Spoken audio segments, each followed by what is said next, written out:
Good afternoon children. आज हिंदी जो है हमारा पहला क्लास है। आज जो मैं पाठ पढ़ाने जा रही हूँ उसका नाम है सुजान भगत। इस पाठ के लेखक हैं प्रेमचंद जी। आज मैं प्रेमचंद जी के बारे में कहना चाहती हूँ, पहले उसके परिचय जानकारी प्राप्त कर लेंगे।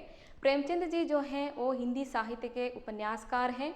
वो हिंदी साहित्य के उपन्यास के जो उपाधि जो उनको दी हैं वो शरतचंद्र चट्टोपाध्याय ने ही दी हैं, क्योंकि इनके जो योगदान है हिंदी साहित्य के लिए अपार है, इसीलिए इनको ये उपाधि मिली है। और उनके जो बेटे हैं अमृत राय, वो खुद उन्हें कलम के सिपाही नाम का उपाधि दी है। तो आप इनसे ये महसूस कर सकते हैं, ये अंदाज़ा लगा सकते हैं कि वो किस तरह के लेखक हैं।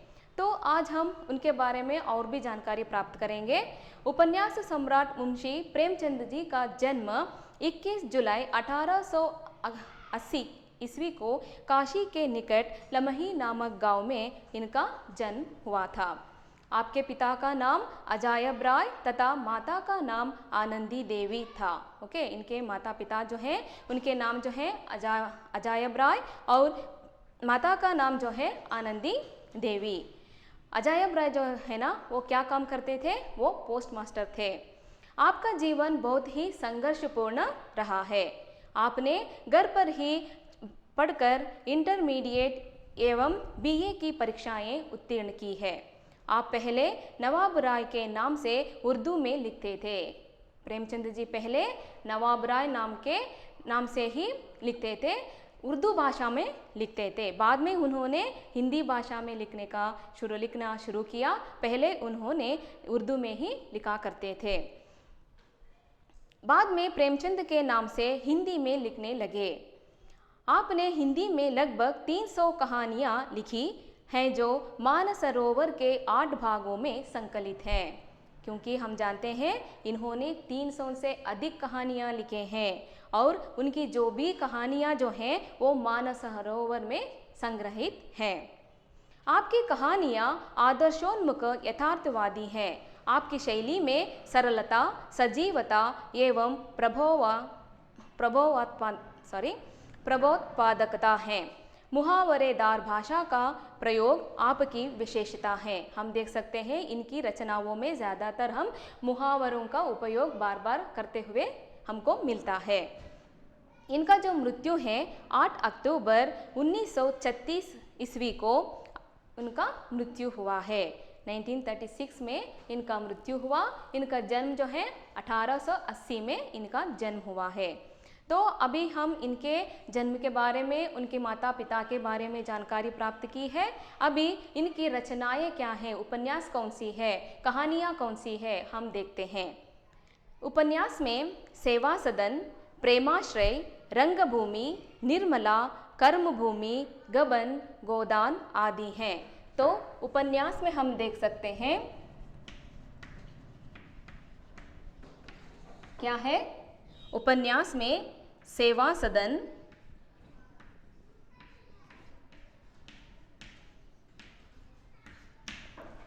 प्रेमाश्रम,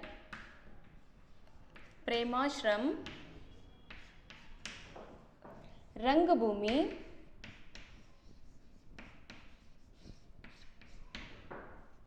निर्मला,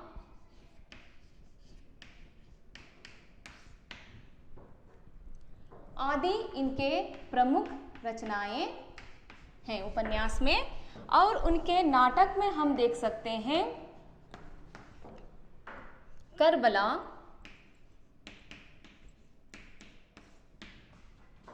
संग्राम,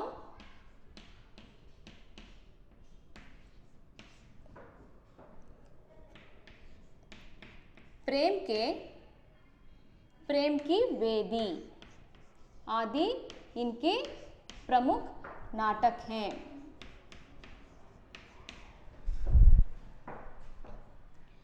और इनके निबंध में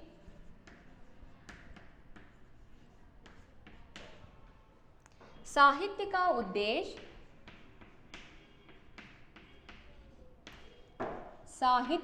उद्देश्य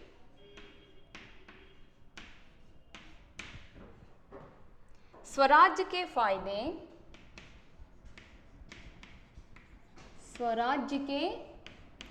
फायदे, कुछ विचार,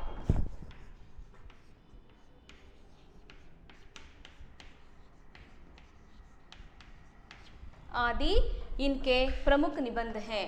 तो हम देख सकते हैं इनके उपन्यास और नाटक और निबंध में भी इनके योगदान महान रहा है। सुजान भगत कहानी ग्राम्य जीवन के परिवेश से संबंधित है। जो हम आज जो पढ़ने जा रहे हैं सुजान भगत, ये एक गांव की कहानी है। किसान सुजान भगत बनने के बाद गांव में उसकी प्रतिष्ठा बढ़ जाती है, लेकिन अपने ही घर में उसका अनादर होता है। पहले उसका नाम जो था सुजान था, बाद में उसका नाम सुजान भगत बना। उसके बाद उसके घर में जो भी लोग हैं उसे अनादर किया करते थे, सम्मान नहीं दिया करते थे, लेकिन घर के बाहर सब लोग उन्हें बहुत ही सम्मान दिया करते थे, उसकी बात मानते थे, क्योंकि वो सभी जो भी वो मेहनत करता था लोगों के साथ बांटा करता था। जो भी उसका मेहनत का जो फल है, जो पैसा मिलता था, वो खुद के लिए नहीं रखता था, समाज के लिए, वहाँ पर जो भी गाँव के अन्य लोग हैं उनको देता था, जो भी मुश्किल में है उनको सहायता करता था। इसीलिए घर के जो लोग थे वो बहुत ही निराश थे अपने पति के व्यवहार से, पिता के व्यवहार से। घर में जो भी लोग हैं उसे पसंद नहीं करते थे, क्योंकि वो सोचते थे कि अगर जो भी कमाई उनके पास है, अगर इस तरह से वो लुटाए करते हैं बाहर के लोगों के, तो बाद में हमारे लिए क्या बचेगा। इस तरह से सोच के वो घर के परिवार जो लोग हैं वो उन्हें अनादर किया करते थे। पुत्र और पत्नी द्वारा उपेक्षित भगत अत्यधिक परिश्रम कर ऐसी फसल उगाता है कि भखारी में अनाज रखने की जगह नहीं मिलती। तो जब ये पैसा कमाता था तो आराम से सब लोगों को वो बांटा करता था।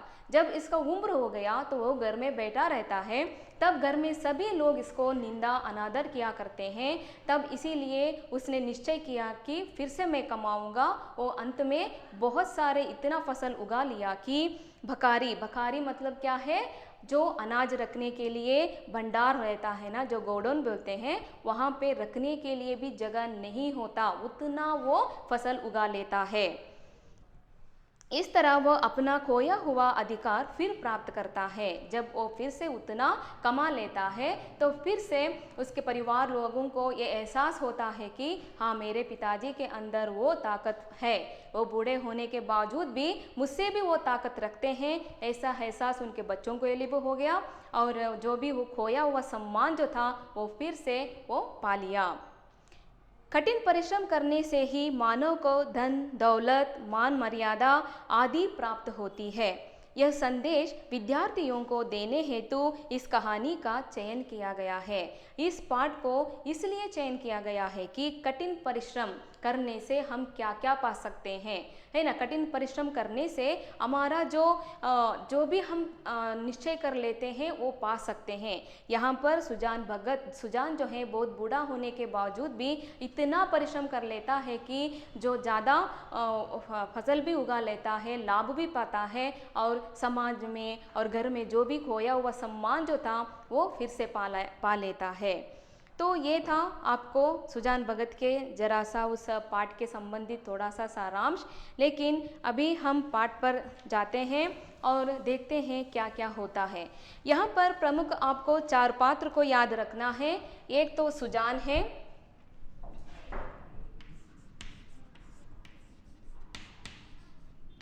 उसकी पत्नी जो है बुलाकी, ओके। इनके 2 पुत्र हैं, बड़े का नाम है भोला और छोटे का नाम है शंकर, ओके। इस 4 पात्रों को आप याद रखना है, क्योंकि एक एक प्रश्न के लिए आपको ये पूछा जाएगा, इसीलिए आपको ये नामों को याद रखना है।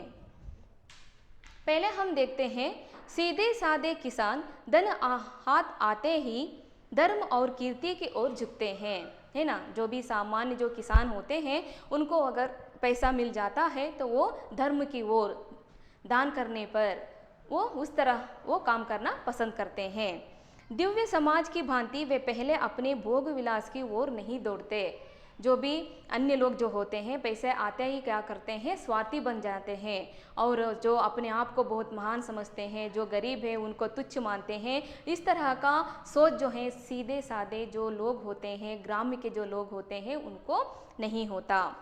सुजान की खेती में कई साल से कंचन बरस रहा था, कई सालों से, क्योंकि वो बहुत ही मेहनती था, इसीलिए बहुत ही मेहनत करके वो काम करता था, तो उसका फसल जो है वो उसको मिलता ही है। मैंने बताया ही था कि प्रेमचंद की रचना में ज़्यादातर मुहावरों का प्रयोग होता है, तो हमने देखा यहाँ पे खेती कई साल में कंचन बरस रहा था। कंचन बरसना मतलब बहुत सारे पैसा, आमदनी जो है ना वो बरस रहा था। कंचन मतलब पैसा, पैसा आ रहा था। किससे, कैसे? क्योंकि वो बहुत ही श्रम करके कमाता था, हार्डवर्क करता। मेहनत तो गांव के सभी किसान करते थे। ओके, यहाँ पर मेहनत सभी किसान करते थे, लेकिन जो भी आमदनी, जो भी ज़्यादा फसल जो उगा पाता था केवल कौन? सुजान। पर सुजान के चंद्रमा बली थे, ऊसर में भी दान चींट आता तो कुछ ना कुछ पैदा हो जाता था। ऊसर में भी दाना मतलब क्या है? जो बंजर भूमि एंती वाला, जहाँ पर उस जमीन पर भी अगर ये कुछ दाने अपने हाथों से डाल दिया तो वहाँ पर भी फसल उग जाता, ऐसे बताया जाता है। तो आप सोच लो कि सुजान कितना मेहनती है। 3 वर्ष लगातार ऊक लगती गई। ऊक मतलब क्या है? गन्ना, कब्बू अंती वाला अदो। वो 3 वर्ष तक लगातार वो गन्ना को ही लगाता गया। उधर गुड़ का भाव तेज था। गुड़ मतलब क्या है? ಬೆಲ್ಲ ಇದೆಯಲ್ಲ ಅದು, ಅದರದ್ದು ಬೆಲೆ ಜಾಸ್ತಿ ಆಗ್ತಾ ಇತ್ತು। ಇವನು ಕೂಡ 3 ವರ್ಷದಿಂದನೂ ಕಂಟಿನ್ಯೂಸ್ ಆಗಿ ಕಬ್ಬನ್ನೇ ಬೆಳೀತಾ ಹೋಗ್ತಾ ಇದ್ದಾನೆ। कोई 2-2.5 हजार हाथ में आ गए, बस चित्त की वृत्ति धर्म की ओर झुक पड़ी। जब गन्ने की फसल से जो 2-2.5 मतलब क्या है? 2,500 जो भी पैसा उसको आ जाता हाथ में, तुरंत वो धर्म के कार्य पर, लोगों के लिए जो नीडेड है उनके लिए हेल्प करने के लिए वो उस पैसे का यूज़ करता। साधु संतों का आदर सत्कार होने लगा, द्वार पर धूनी जलने लगी। वो क्या क्या करता था हम देख सकते हैं। साधु संतों का आदर सत्कार करता, द्वार के सामने धूनी मतलब धुएं को लगाता, आग लगा के। कानूनगो इलाके में आते तो सुजान महतों के चौपाल में ठहरते। उसने जो भी यात्री वहाँ पर आते हैं उनको ठहरने के लिए एक चौपाल बनाया हुआ था, तो उसी चौपाल में वहाँ पर जो भी आते वो ठहरते थे। हल्के के हेड कांस्टेबल, थानेदार, शिक्षा विभाग के अफसर एक ना एक उस चौपाल में पड़ा ही रहता। हम देख सकते हैं वहाँ पर कांस्टेबल आके, जो भी कांस्टेबल है वो आके रहता था। शिक्षा विभाग के कोई अधिकारी आया हुआ हो तो भी वो उस चौपाल में आकर ठहरता। तो हम उस चौपाल में जो सभी लोग आके उसी चौपाल में ठहरते थे जो सुजान ने यात्रियों के लिए बनाया हुआ था। मैं तो मारे खुशी के फूले न समाते। खुशी से फूले न मतलब उसका खुशी का ठिकाना ही नहीं रहा, क्योंकि उसको वो यही चाहता था कि मैं लोगों का सेवा करूं। उसकी इच्छा अनुसार ये सब हो रहा है तो वो बहुत ही हर्ष से अपने आप को हर्ष महसूस करता था, खुशी से उनकी सेवा करता था। धन्यवाद। उसके द्वार पर अब इतने बड़े बड़े हाकिम आकर ठहरते हैं जिन हाकिमों के सामने उसका मुंह ना खुलता था। पहले तो उनके सामने ये सुजान भगत जाकर खड़े भी नहीं हो पाता था। आजकल वही व्यक्ति इसके चौपाल में आकर अतिथि सेवा करने के लिए आ रहे हैं, तो अपने को बहुत ही धन्यवाद समझता है, अपने भाग्य को बहुत ही, अपने आप को बहुत भाग्यशाली समझता है। जिन हाकिमों के सामने उसका मुंह ना खुलता था उन्हीं की अब महतो करते जबान सूखती थी। कभी कभी भजन भाव हो जाता। एक महात्मा ने डोल अच्छा देखा तो गांव में आसन जमा दिया। हम देख सकते हैं उसके में जो भी चौपाल में सब लोग इकट्ठे होने के बाद क्या करते हैं, भजन कीर्तन सब कुछ होता था। सब लोग गांव के सभी लोग इकट्ठे होते थे। जो भी डोल माजीरा सब डाल के वहाँ पे लाके सब लोग वहाँ पर कीर्तन वगैरह करते थे। घर में सेरों दूध होता मगर सुजान के कंठ तले एक बूंद भी जाने की कसम थी। बहुत सारे आप लोग जानते हो किसान के घर में गाय का भैंस का तो भैंस तो रहते ही रहते हैं, तो वहाँ पर दूध दही का कुछ प्रॉब्लम नहीं होता उनको, लेकिन वो खुद नहीं पीते, दूसरों को यहाँ पर दिया करते थे। 2 सेर दूध भी होता तो भी सुजान के कंठ से एक भी घूंट नहीं निकल जाता, केवल वहाँ पर जो भी आते थे अतिथि उनके लिए ही वो सब खर्च हो जाता। किसान को दूध घी से क्या मतलब, उसे रोटी और साग चाहिए, है ना। किसान के लिए पेट भरने के लिए क्या चाहिए, रोटी और साग मिलता है तो वो बस ज़्यादा हो गया। लेकिन जो भी दूध घी जो भी है अतिथियों के लिए रख लिया जाता था। सुजान की नम्रता का अब वारा पार ना था, सबके सामने सिर झुकाए रहता। कहीं लोग यह ना कहने लगे कि धन पाकर इसे घमंड हो गया है।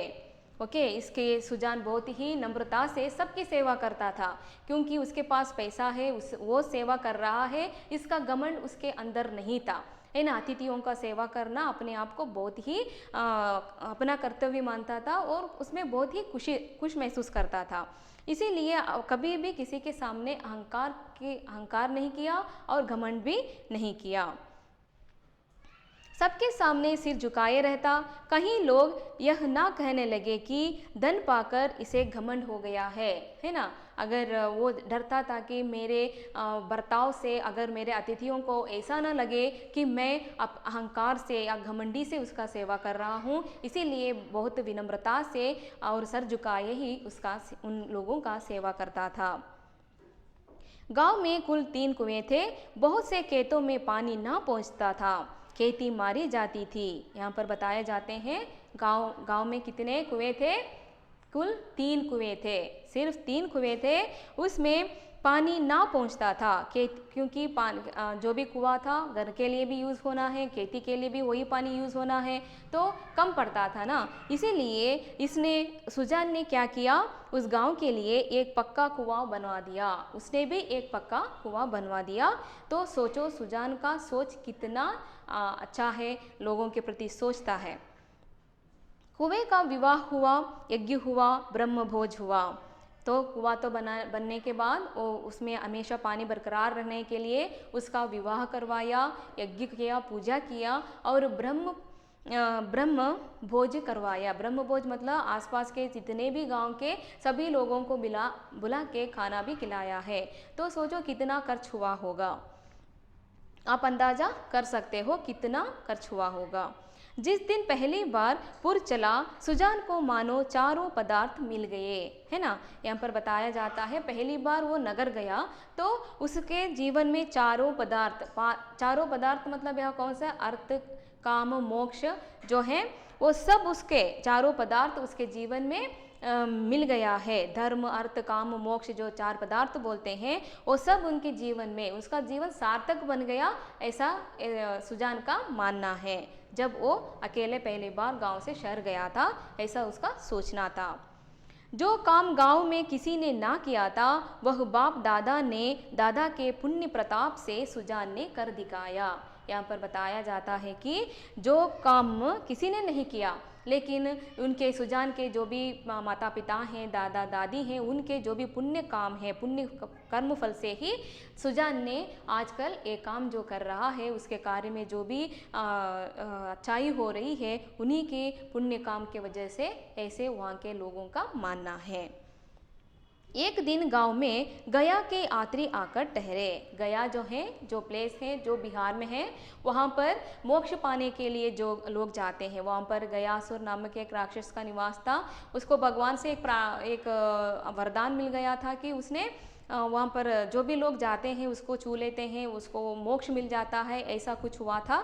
इसीलिए वहाँ पर एक सब लोग अपने जीवन के अंत समय से पूर्व सब लोग उसे गया में जाना पसंद करते हैं, क्योंकि वहाँ पे जाने से जो भी उन्होंने जीवन में पाप किया है उससे उनको मोक्ष मिल जाता है, इससे ऐसा मानना है, इसीलिए सब लोग वहाँ जाना पसंद करते हैं। तो गया जाने के लिए यहाँ पर सुजान का भी मन था, तभी वहाँ पर उनके जो चौपाल में यात्री आए हुए गया जाने के लिए, तो सडनली ये भी प्लान बना लेता है कि हम भी गया उन यात्रियों के साथ जाने के लिए। सुजान के मन में भी गया करने की बहुत दिनों से इच्छा थी। वह अच्छा अवसर देखकर वह भी चलने को तैयार हो गया। उसकी स्त्री बुलाकी ने कहा, अभी रहने दो, अगले साल चलेंगे। बुलाकी को बताता, अपने उसकी पत्नी का नाम क्या है, मैंने बताया बुलाकी है। बुलाकी से कहता है हम भी गया जाएंगे। तो वो बोलती है कि अभी नहीं जा सकते क्योंकि अभी बहुत खर्च हो चुका है, अगले साल के लिए हम जाएंगे। इस तरह से वो मनाने की प्रयास करती है, लेकिन सुजान मानने वाले में से नहीं था। सुजान ने गंभीर भाव से कहा, अगले साल क्या होगा कौन जानता है। धर्म के काम में मीन मेष निकालना अच्छा नहीं। जिंदगानी का क्या भरोसा है ना, जिंदगी अब है तो कल नहीं। इसीलिए अब जो हमने निश्चय किया है क्या करने के लिए हम कर लेंगे। आज गया जाने के लिए मन इच्छा हुआ है तो हम जाके आ जाएंगे, कल के लिए टालने की कोई ज़रूरत नहीं है। इस तरह से बता के अपनी पत्नी जो है बुलाकी को मनाने का प्रयास करता है। बुलाकी हाथ काली हो जाएगा, उसको डर है कि सब कुछ इस तरह से हम लुटा देंगे तो कल के लिए पैसा नहीं रहेगा, नहीं बचेगा, क्या करेंगे, बच्चे भी दो हैं, उनको भी का पालन पोषण करना है। ये तो सामान्य स्त्री की एक चिंता हमेशा रहती है। उसी तरह से वो अपनी सुझाव को वहाँ पर रखती है। तब सुजान कहता है, भगवान की इच्छा होगी तो फिर रुपये होंगे, हो जाएंगे, उनके यहाँ किस बात की कमी है। वो बताते हैं अगर भगवान की कृपा है तो फिर से पैसा आ जाएगा, हम मेहनत करेंगे, पैसे कमाने के लिए तुम चिंता मत करो। इस तरह से सुजान जो है अपनी पत्नी बुलाकी को समझाता है। बुलाकी इसका क्या जवाब देती, सत्कार्य में बाधा डालकर अपनी मुक्ति क्यों बिगाड़ती। प्रातःकाल स्त्री और पुरुष गया करने चले। तो यहाँ पर सुजान और बुलाकी जो हैं गया के लिए निकल पड़े हैं। वहाँ से लौटे तो यज्ञ और ब्रह्मभोज की ठहरी। तो वहाँ से आने के बाद फिर से यज्ञ करना पड़ेगा और ब्रह्मभोज भी कराना पड़ेगा। सारी बिरादरी निमंत्रित हुई, 11 गांवों में सुपारी बांटी। इस धूमधाम से कार्य हुआ कि चारों ओर वाह वाह मच गई। तो उसने फिर से गया से आने के बाद फिर से यज्ञ किया और सब लोगों को, आसपास के सभी लोगों के, गांव के लोगों को खाना खिलाया। तो सब लोग इतना खुश हुए कि वाह कितना पैसा खर्च करता है, सबके ध्यान कितना रखता है। सब इस तरह से सोच के सब लोग उसको वाह वाह करने लगे। सब यही कहते थे कि भगवान धन दे तो दिल भी ऐसा दे। क्या बोलते हैं सब लोग, पैसा भी उन लोगों के हाथ में देना जैसे यहाँ पर सुजान भगत के दिल हैं। उसको पैसे के प्रति इतना चाह नहीं है, जितना भी वो मिलता है दूसरों के लिए करता है। देखो इतना लोगों को पेट भरा है। इस तरह से सब लोग इसकी अच्छाई के बारे में बात कर रहे थे। घमंड तो छू नहीं गया, अपने हाथ से पत्तल उठाता फिरता था। तो इतना पैसा आने के बावजूद भी उसके अंदर घमंड नहीं है, क्योंकि ये तो पहले बहुत ही गरीब थे। वो तो प्लेट जो भी है उठाते रहते थे। उसके जो भी माता पिता हैं वो बहुत गरीब थे, एक अच्छा काम भी नहीं था। ओके, कुल का नाम जगा दिया। तो अभी जो सुजान जो इतना मेहनत करके अपने कुल परिवार का नाम भी रोशन कर दिया है। बेटा हो तो ऐसा हो, बाप मरा तो घर में भूनी भांग भी नहीं थी। भूनी भांग मतलब क्या है, वो भी एक मुहावरा है। यहाँ पर अत्यंत गरीब जो बोलते हैं ना, वो जब माँ बाप मरे थे तब बहुत ही गरीब थे ये। अब लक्ष्मी घुटने तोड़कर आ बैठी है। वो इतना मेहनत करके आगे बढ़ गया है जीवन में कि उसके घर में लक्ष्मी घुटने तोड़कर, मतलब काल मुर्ಕೊಂಡು ಮನೆಯಲ್ಲಿ ಲಕ್ಷ್ಮಿನ ಕೂರಿಸಿದ್ದಾರೆ ಅಂತ ಹೇಳ್ತಾರಲ್ಲ, ಆ ರೀತಿ उसके घर में क्या है, लक्ष्मी घुटने तोड़कर वहाँ पर आकर बैठ गई है, जाने की नाम ही नहीं ले रही है। क्योंकि उसके सुजान के मन में ना जो जितना भी पैसा मिलता है वो स्वार्थी नहीं है कि वो खुद यूज़ करे। वो चाहता है कि मैं दूसरों के लिए सहायता करूं, इसीलिए जो भी पैसा उसको मिलता है दूसरों के लिए सहायता करने के लिए पहुंचा देता है। वो खुद सहायता करता रहता है। एक द्वेषी ने कहा, कहीं गड़ा हुआ धन पा गया है। तो आप लोग जानते हो सब लोगों के मन तो हम जीत नहीं पाएंगे। वहाँ पर सब लोग वाह वाह कर रहे हैं, तो एक आदमी ऐसा भी है जो उसकी वाहवाहगरी सहन नहीं पा रहा है। तो वो द्वेषी ने कहा कि कहीं गड़ा हुआ धन पा गया है, ಎಲ್ಲೋ ಬಿದ್ದಿದೆ ದುಡ್ಡು, ಅಡಗಿರ್ತಕ್ಕಂಥ ದುಡ್ಡು ಯಾರ್ದೋ ಸಿಕ್ಕಿರಬೇಕು ಇವನಿಗೆ, ಅದಕ್ಕೆ ಈ ಥರ ಖರ್ಚು ಮಾಡ್ತಿದ್ದಾನೆ. ಯಾರು ಸ್ವಂತ ಕಷ್ಟಪಟ್ಟಿರೋ ದುಡ್ಡನ್ನ ಈ ಥರ ಯಾರಾದರೂ ಖರ್ಚು ಮಾಡ್ತಾರಾ? कौन अपने खुद के पैसे को इतना खर्च करेगा? कोई नहीं करेगा, कहीं से भी इसको मिल गया होगा, इसलिए ये इस तरह से खर्च कर रहा है, ऐसे वो बताता है. तब वहाँ के जो भी लोग सुजान को वाह वाह कर रहे थे ना, वो सब लोग इस पर क्या करते हैं, टूट पड़ते हैं. वो कहते हैं हाँ, तुम्हारे बाप दादा जो खजाना छोड़ गए थे यही उसका हाथ लग गया है. सब लोग बता ಹೌದಪ್ಪ ನಿಮ್ಮಪ್ಪ ದಾದಾ ದಾದಿ जो है ಅಜ್ಜ ಅಜ್ಜಿ ಬಿಟ್ಟೋಗಿದ್ರು ಇಲ್ಲಿ, ಅದೇ ಅವನಿಗೆ ಆ ನಿಧಿನೇ ಇವನಿಗೆ ಸಿಕ್ಕಿರೋದು, ಅದಕ್ಕೆ ಹಿಂಗೆ ಖರ್ಚು ಮಾಡ್ತಿದ್ದಾನೆ ಅಂತ ಹೇಳ್ಬಿಟ್ಟು ಎಲ್ಲರೂ ವ್ಯಂಗ್ಯ ಮಾಡ್ತಾರೆ. अरे भैया यह धर्म की कमाई है, तुम भी तो छाती फाड़ कर काम करते हो, क्यों ऐसी ऊक नहीं लगती है ना. वो वहाँ के लोग बोलते हैं तुम भी सुजान की तरह ही काम करते हो, लेकिन वहाँ पर इतना ऊक मतलब क्या है, गन्ना, उतना गन्ना क्यों नहीं लगता, क्यों ऐसी फसल नहीं होती.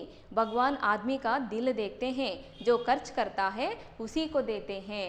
वो बताते हैं भगवान जो है ना वो ऐसे लोगों के दिल को देखते हैं, जो दूसरों के प्रति सोचता है, दूसरों को सहायता करता है, उन्हीं को देते हैं, ना कि जो स्वार्थी लोग होते हैं उनको भगवान कुछ भी नहीं देते, ऐसे यहाँ पे बताया जाता है.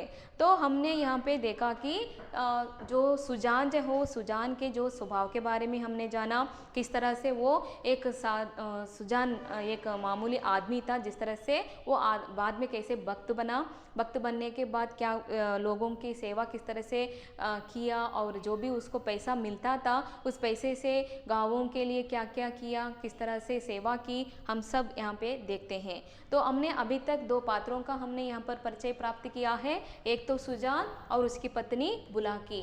आगे हम उनके पुत्र के बारे में भी हमको परिचय मिलेगा. तो हम यहाँ पे सुजान महतो, सुजान भगत हो गए. तो हम पहले तो वो सुजान महतो नाम से पुकारा करते थे, अभी बाद में अभी भक्त नाम से पुकारा जा रहा है. भक्तों के आचार विचार कुछ और होते हैं, है ना. भक्त बनने से कुछ नियम होते हैं, उनका आचार विचार होता है, वही पालन करना पड़ता है. वो क्या क्या है, भक्त अगर होना है, भक्त लोगों को किन किन नियमों का पालन करना पड़ता है वो यहाँ पर मेंशन किया गया है. वो बिना स्नान किए कुछ नहीं खाता, है ना. बिना स्नान करके ही खाना है, बिना खाने स्नान किए बिना कुछ नहीं खा सकते. गंगा जी अगर घर से दूर हो, वो रोज़ स्नान करके दोपहर तक घर ना लौट सकता हो, तो पर्वों के दिन तो उसे अवश्य ही नहाना चाहिए. क्योंकि हम तो सिटी में हैं तो पानी की कुछ मुश्किल नहीं है, घर में भी आ जाता है, लेकिन वहाँ पे तो बहुत दूर दूर से पानी भरना पड़ता है. वो बताते हैं कि गंगा अगर दूर है तो पर्व के समय तो हुए जो भी त्योहार, पर्व मतलब क्या है, त्योहार आता है ना, तब हो तो उनको नहाना ही पड़ेगा. भजन भाव उसके घर अवश्य होना चाहिए, और हमेशा रोज़ उनके घर में भजन होनी चाहिए. पूजा अर्चना उसके लिए अनिवार्य है, पूजा भी अर्चना सब करना ही चाहिए. क्या क्या करना चाहिए, पर्व के दिन तो उनको नहाना ही है. दूसरा पॉइंट क्या है, भजन तो उनके घर में होना ही है, और पूजा भी करनी है. खान पान में भी उसे बहुत विचार रखना पड़ता है ना. खान पान जो भी खाने के लिए जो भी आता है वो कुछ नहीं खाना है, ओके. खान पान में भी ध्यान रखना है. सबसे बड़ी बात यह है कि झूठ का त्याग करना पड़ता है. झूठ का त्याग करना पड़ता है, कितना मुश्किल का काम है ना. हम सब झूठ बिना बोल के कैसे रह सकते हैं, हम सब लोग झूठ बोलते रहते हैं. एक ना एक दिन में तो 1 या 2 3 4 झूठ तो होता ही रहता है. तो अगर भक्त बनना है तो झूठ नहीं बोलना है, ये तो बहुत मुश्किल प्रॉब्लम है. तो यहाँ पर वो भी नियम को पालन करना पड़ेगा. साधारण मनुष्य को अगर झूठ का दंड 1 मिले तो भगत को 1 लाख से कम नहीं मिल सकता. यहाँ पर बताया जाता है साधारण मनुष्य जो हम और तुम जो हैं, आप लोग जो हो साधारण मनुष्य जो हैं, हम भक्त नहीं हैं तो हम झूठ बोल सकते हैं, हमको इतना पनिशमेंट नहीं मिलेगा. अगर भक्त बनकर अगर झूठ बोलेगा तो उनको तो बहुत सारे पनिशमेंट मिलते हैं, ऐसे यहाँ पे बताया गया है. इसका मतलब ये नहीं कि कल से आप बहुत सारे झूठ बोलो, उतना भी मत बोला करो. अज्ञान की अवस्था में कितने ही अपराध क्षम्य हो जाते हैं।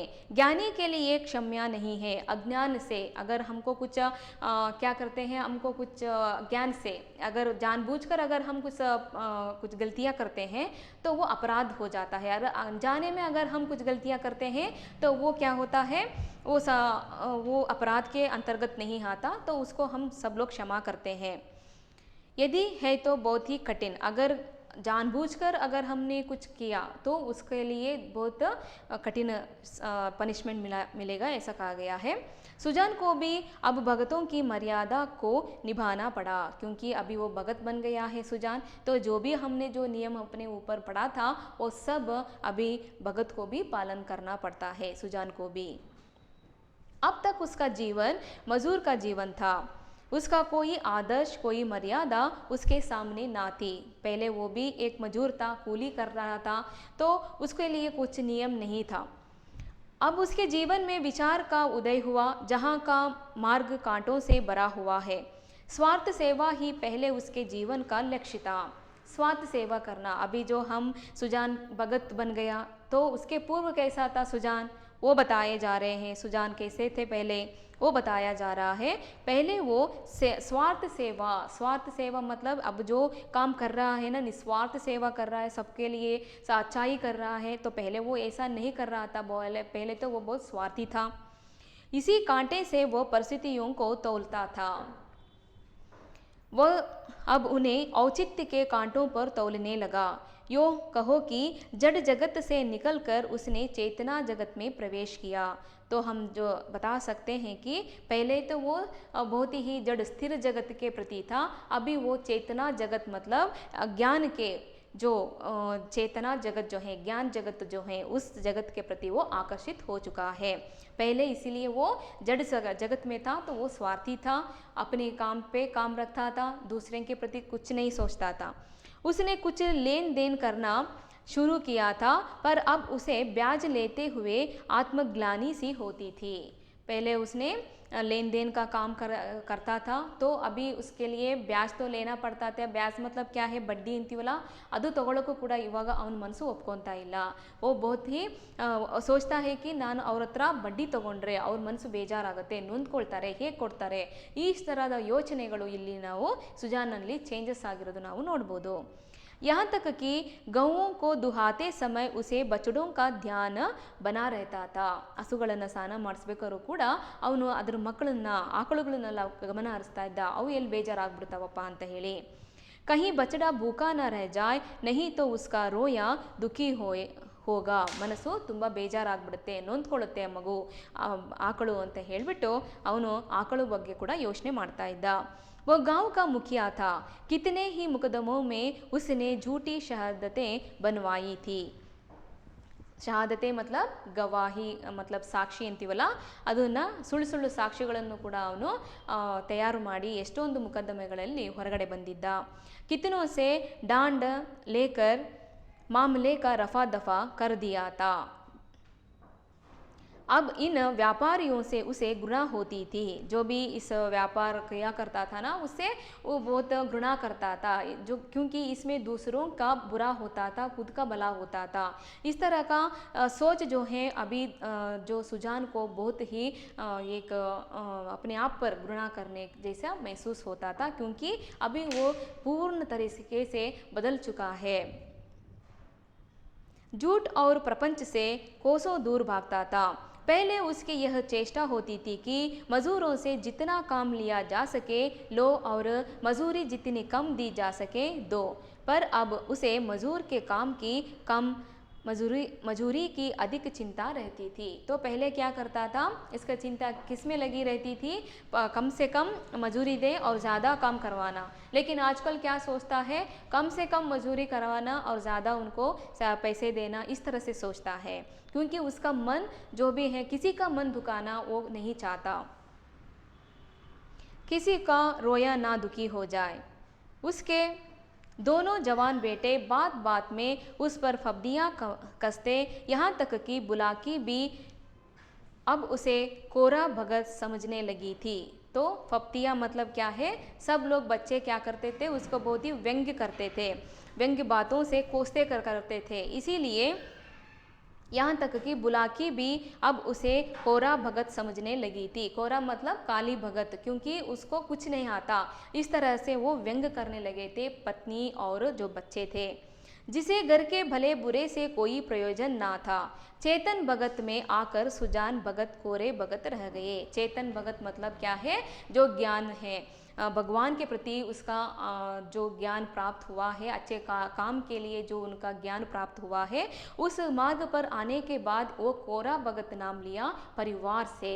क्योंकि परिवार के लिए तो वो चाहते थे कि अच्छे कमाई करे, हमारे कल के लिए भी हम पैसा जोड़े, अच्छी तरह से जीवन बिताए। एक परिवार का एक सोच होती है, माँ की सोच होती है।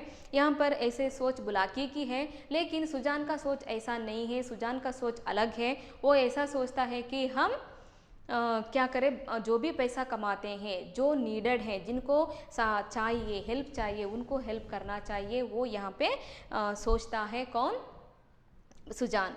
तो हम पर देखते हैं आगे। सुजान के हाथों से धीरे धीरे अधिकार जाने लगे। तो ऐसे ही वो जब तक वो कमाता रहा, वो सब लोगों को हेल्प करता रहा। तो बाद में धीरे धीरे उससे अधिकार छीने जाने लगे। किस खेत में क्या बोना है, किसको क्या देना है, किसको क्या लेना है, किस भाव क्या चीज़ बिकी, ऐसी ऐसी महत्वपूर्ण बातों में भी भगत जी की सलाह ना ली जाती थी। तो हम देख सकते हैं कि किस तरह से वो यहाँ पे क्या क्या काम करने के लिए, वो भी पहले बहुत ही मेहनती है सुजान। तो चाहे तो उसके बच्चे जो हैं इससे सलाह ले सकते हैं, लेकिन कोई भी इसकी सलाह नहीं ले रहे हैं। सब अपने ही जो भी डिसीजन है बच्चे खुद ले रहे हैं।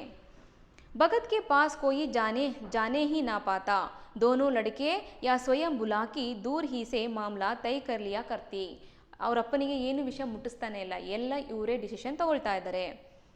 गांव भर में सुजान का मान सम्मान बढ़ता था, अपने घर में गढ़ता था। सब गांव के लोग, सभी लोग सुजान को बहुत सम्मान किया करते थे, क्योंकि वो गांव के लिए ही बहुत सारे सहायता उसने की है। लेकिन यहाँ के घर परिवार के लोग उसको सम्मान नहीं दे रहे हैं।